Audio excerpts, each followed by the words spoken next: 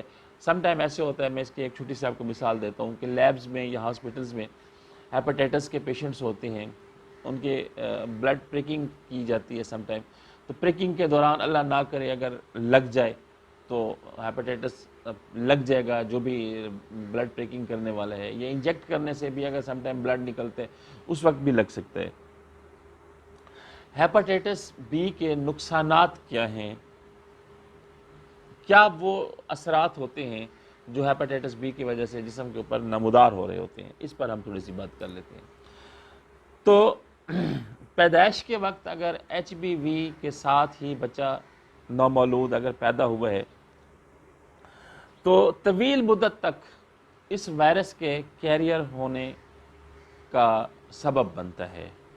ابتدائی عمر سے وائرس سے متاثر ہونے والے ایسے تقریباً 25% تک جگر کے جو مرض ہیں وہ سیروسز میں مبتلا ہو جاتے ہیں۔ ایچ بی وی کے شدید نقصان سے عمر کے کسی حصے میں بھی جگر کا سرطان، جگر کا کینسر بھی ہو سکتا ہے۔ کوئی نو عمر یا بالغ ایچ بی وی سے متاثر ہو تو اس کے یرکان میں مبتلا ہونے کے امکان 50% بڑھ جاتے ہیں۔ اسی طریقے سے 90 to 95% صورتوں میں بالغ افراد کے جسم سے وائرس کے اثرات دور ہو جاتے ہیں، اور 10% بالغ افراد ایسے ہوتے ہیں جو کہ ہیپاٹائٹس بی کے دیرینہ کیریئر رہ کر کرونک کیریئر ہوتے ہیں، وہ بہت عرصے تک مطلب اس کا شکار رہتے ہیں۔ تو یہ افراد عام طور پر کئی سالوں تک درست رہتے ہیں، لیکن اندیشہ یہ ہوتا ہے کہ یہ سیروسز کا مرض یا جگر کے سرطان کئی سال رہنے کے بعد بھی ہو سکتا ہے۔ دنیا بھر میں 350 ملین سے زیادہ افراد ایچ بی وی کے کیریئر ہیں، اور جگر کے سرطان کا سب سے بڑا مرض جو ہے وہ ہیپاٹائٹس بی ہے۔ اب اس کو روکا کیسے جا سکتا ہے، اس پر تھوڑی سی بات کر لیتے ہیں۔ تو ہیپاٹائٹس بی کو روکنے کے لیے اہم ترین اقدامات یہ ہیں کہ ممکن طور پر متاثر ہونے والے تمام قریبی میل ملاپ کے جو افراد ہیں، اہل خانہ ہیں، جنسی ملاپ کے شریک کار ہیں، ان سب کو ہیپاٹائٹس بی سے بچاؤ کا انجیکشن ضرور لگوا لینا چاہیے۔ پھر خون، اعضاء یا جسم کے ٹیشوز، باڈی ٹیشوز کا عطیہ نہ دیں۔ پھر اپنے خون کو کسی دوسرے کے خون سے قطعاً ملنے نہ دیں تاکہ دوسرے کا نقصان نہ ہو سکے۔ صحت کی دیکھ بھال کرنے والے افراد کو بتا دیں کہ آپ کے ٹیسٹ میں ایچ بی وی پازیٹیو ہے۔ اپنے بچوں کو حفاظتی ویکسینیشن ضرور کروانی چاہیے، اور ایچ بی وی پازیٹیو ماؤں کے نامولود بچوں کی ولادت کے فوراً بعد ہیپاٹائٹس بی کا انجیکشن ضرور لگوا لینا چاہیے۔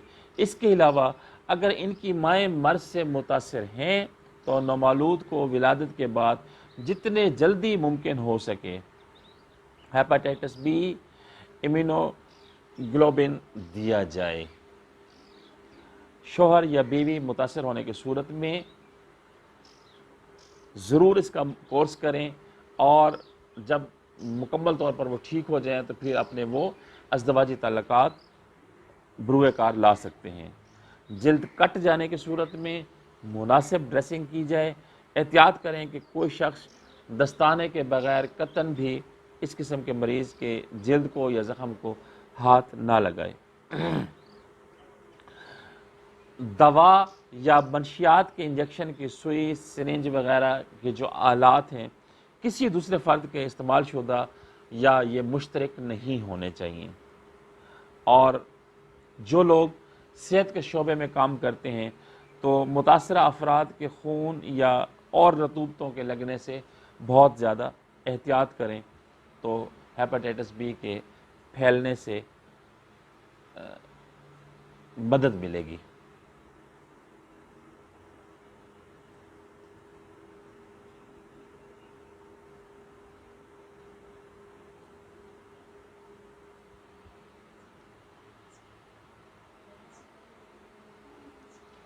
یہ تھا آج کا ہیپاٹائٹس بی کے حوالے سے ہمارا کنٹینٹ.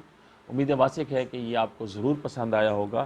پسند آنے کی صورت میں لائک کا بٹن ضرور دبا دیجئے, اور جو لوگ آج پہلی دفعہ ہمارے چینل سے جڑے ہیں ان سے گزارش ہے کہ اس خوبصورت تعلق کو وہ برقرار رکھیں اور ہمارے چینل کو ضرور سبسکرائب کریں, تاکہ اسی قسم کی معلومات پر مبنی جو ہماری آنے والی ویڈیوز ہیں ان سے بھی آپ آگاہ ہو سکیں, لطف اندوز ہو سکیں.